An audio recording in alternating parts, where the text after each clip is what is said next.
Assalamualaikum warahmatullahi wabarakatuh. Jumpa lagi dengan para calon mahasiswa Indonesia tahun 2022.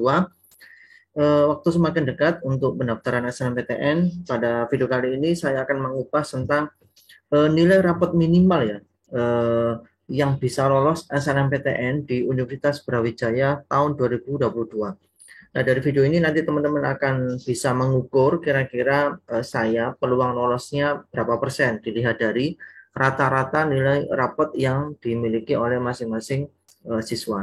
Nah, di channel ini nanti kita akan banyak mengupas tentang tips dan trik lolos SNMPTN, kemudian tips dan trik lolos atau sukses UTBK, dan tentunya tips dan trik bisa lolos SNMPTN.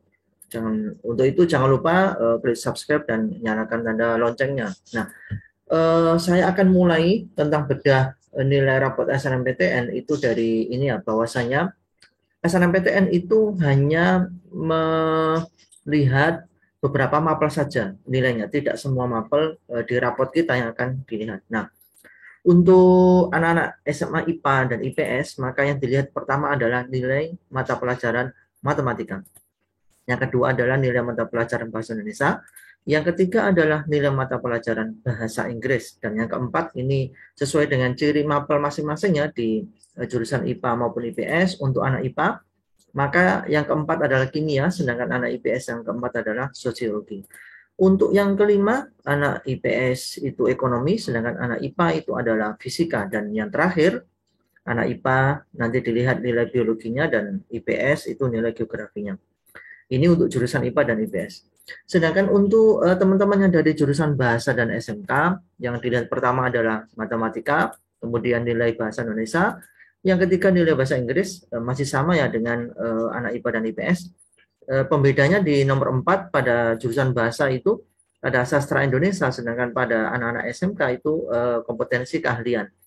Untuk anak bahasa ada nomor 5 yaitu antropologi, dan terakhir adalah bahasa asing. Jadi modal nilai yang bakal dipakai untuk seleksi SNMPTN itu hanya maksimal 6 mata pelajaran yang sudah saya sampaikan di slide ini. Nah, kita langsung saja ya melihat berapa rata-rata nilai rapot minimal. Jadi ke 6 mapel tadi kemudian di rata-rata ya, ketemu nilai rata-rata rapot.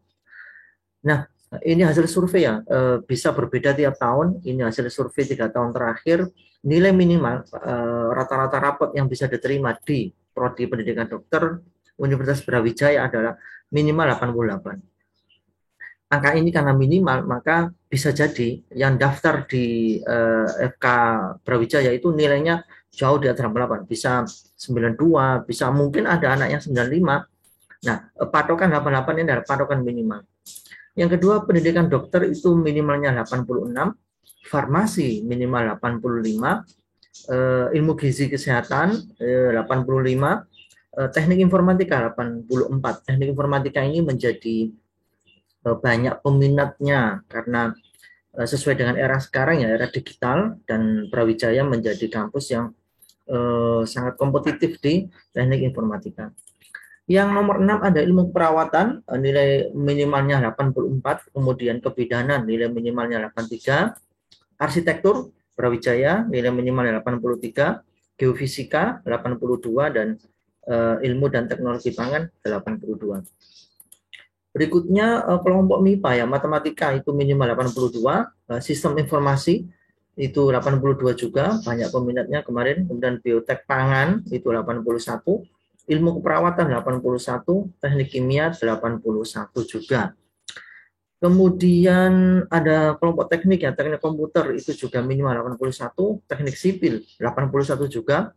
Kimia ini kelompok MIPA 80, kemudian statistika ini juga banyak peminatnya minimal 80, dan teknik elektro minimal 80. Artinya dari sini kelompok teknik teman-teman paling nggak modal minimal rapotnya itu minimal 80 ya untuk bisa lolos di jalur SNMPTN Universitas Brawijaya.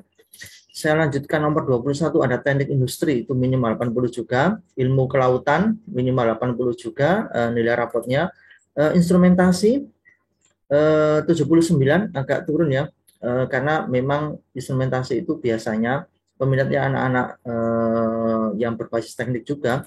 Kemudian PWK, perencanaan wilayah kota itu 79 dan teknik mesin itu 78. Kita lanjutkan ke kelompok, nah ini agrobisnis, itu nilai rapat minimal 78, kemudian kelompok MIPA ini biologi 78, fisika 77, lebih sedikit satu digit di bawah biologi, teknik pertanian 77 juga, dan teknik bioproses ada 77 juga. Kita lanjutkan di FKH, Fakultas Kedokteran Hewan 78. FKH ini walaupun kedokteran, tapi karena dia spesifik ke hewan, memang peminatnya tidak begitu banyak, padahal ini prospeknya bagus ya. Nilai minimal 78, teknik industri pertanian 77, agrobisnis perikanan 77, kemudian agroekoteknologi 77 juga, dan teknik sumber daya alam dan lingkungan ada di skor 76 untuk nilai rata-rata minimal rapot yang kira-kira bisa diterima. Kita lanjut ke peternakan 76, kemudian teknik pengairan 76, teknik hasil perikanan 76, budidaya perairan 76 juga, dan manajemen sumber daya air 76. Kelima kelompok prodi yang terakhir ini, karena di Brawijaya itu ada sekitar 40 prodi ya untuk kelompok saintek ya, ini khusus kelompok saintek. Ini memang menunjukkan biasanya peminatnya tidak begitu banyak dibandingkan kelompok-kelompok yang awal tadi ya, sehingga persaingannya agak lebih rendah.